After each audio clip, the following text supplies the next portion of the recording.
Destino ema ida idat niang laos tuir ema ida idat nia karak. Maybe iha livro bot tau ona ema ida nia oras data no fulang no tinang katak ema ida sehusiknya parente shoto iha mundu idane. Idane mak segredo moris niang la iha ema ida mak bele descobre.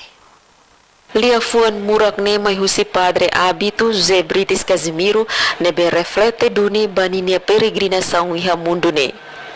Padre Abito remata nina peregrinação tambah hetang acidente iha area blok suku Dare segunda kalang no hakotu ne is iha fatina acontecimento. Fatina acontecimento dalang subida i motor nebe Padre Abito conduz tamatumba valeta kuak nebe iha ponte ida honia naru quase metro ida. Iha fatina acontecimento ne capacete nebe amo usa raho no luvas inclui sinyelos padre niang nakuno de horan. Entretanto, iha fatina acontecimento ne comunidade sira bahare no tau hela sinyelos padre niang iha ponte leteng hodi sunu lilin. Per informação nebe Estela recolhe iha terreno, acidente ne acontece segunda kalang quase tukuwalu kalan.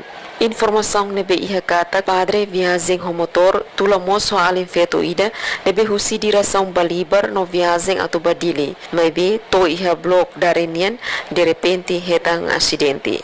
Iha acidente ne padre Abito hakotu is no alin feto nebe mak viagem ho padre diak hela e horas ne iha hela polícia.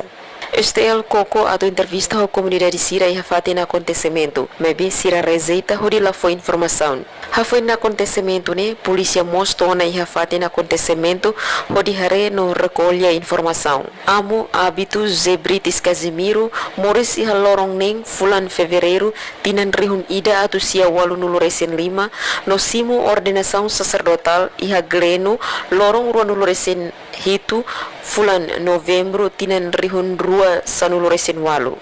Mata isinamu Abito hafoi na autopsia ramata sa ilori beha seminário maior Fatumeta. Guilhermina Franco, STL News.